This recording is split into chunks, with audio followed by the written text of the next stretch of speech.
Moving on to our top domestic story this hour, we remember Jamel Roberson, the 26-year-old security guard who was shot and killed by police after he successfully chased down a gunman who opened fire on a local bar.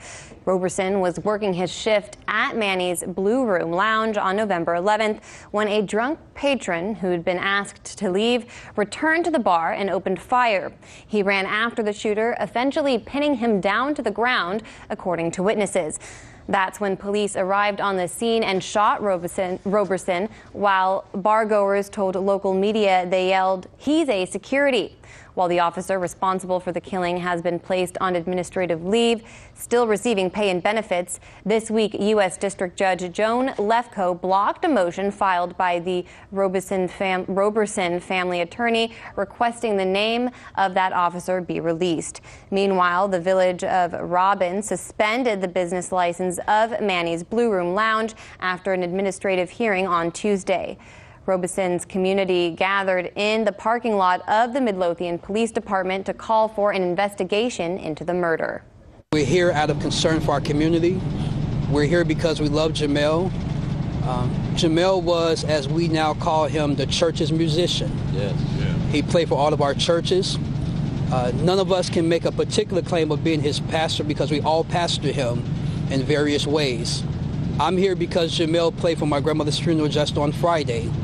He rendered his services unto our family, talked to him Friday night, jokingly as Jamel always does. Jamel loved life. Right now we have a family that's devastated. We have a mother that's devastated. We have a community that's devastated. And not only am I here just out of love for Jamel, I'm here standing as a black man who's just tired of being mistreated, tired of things going the wrong way, tired of the narrative being the exact same in every situation. With the police killing of Jamel Roberson in question, we're joined now by Roberson family attorney Gregory Kulis. Mr. Kulis, thank you so much for joining In Question today. I want to first ask you to tell us about what Jamel Roberson was like and how his family is doing now, especially as they prepare for their first holiday season without him. Well, the family is very distraught. Mrs. Roberson has not gone on air, has not given interviews. She wants to properly bury her son and give him the appropriate funeral services. It's tough, and I asked her what she's going to do for Thanksgiving, and she said she's going to just have a quiet Thanksgiving at home. Jamel was a good young man, working hard, as everybody knows, played in Oregon in different churches throughout the West Side. He did what he was supposed to do. He was paid to be a security officer, and he died doing his job. He, in fact, was a hero. He more than likely saved some lives in the process, and unfortunately was shot by this police officer who arrived on the scene and made a complete disastrous judgment call. And he is a father, too, I understand, right, Mr. Roberson? He has a child that with a young lady, and so this child will be without a father. He called this young man his son, and through the process we'll determine the rightful heirs to his estate.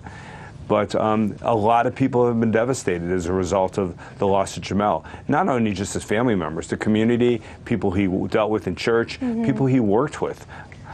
And that was very clear in that press conference we just heard of his community rallying to really illustrate the kind of human being he was. What is your reaction to Judge Lefkoe's move to side with police and her decision to block your motion requesting the identity of the officer who killed Jamel be revealed? Why do authorities want to keep this secret? I don't know why authorities do want to keep this secret. One of the things that is involved in this is the state police is currently doing an investigation.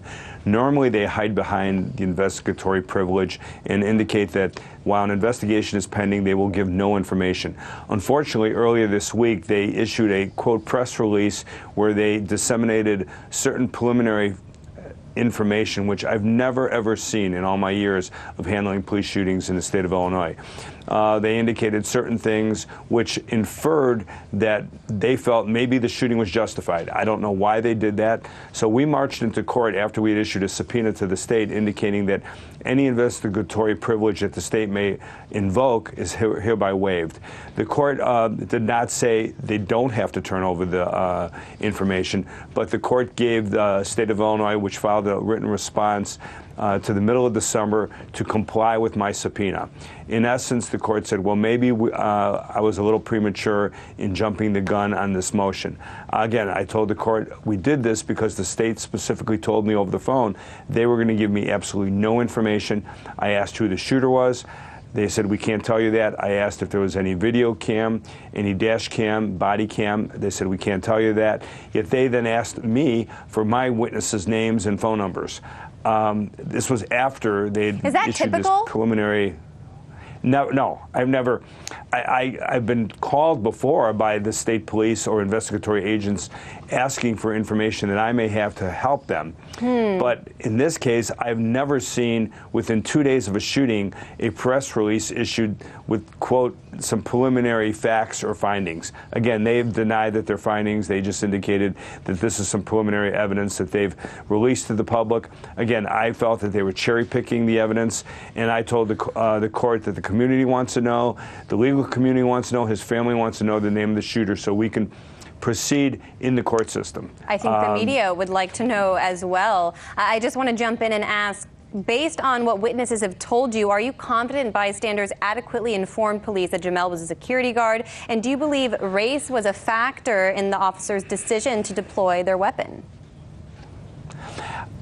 Well, there was a call that it was a shooting in a nightclub, so several municipalities sent officers. This officer was a SWAT officer. He's on the South Suburban SWAT team.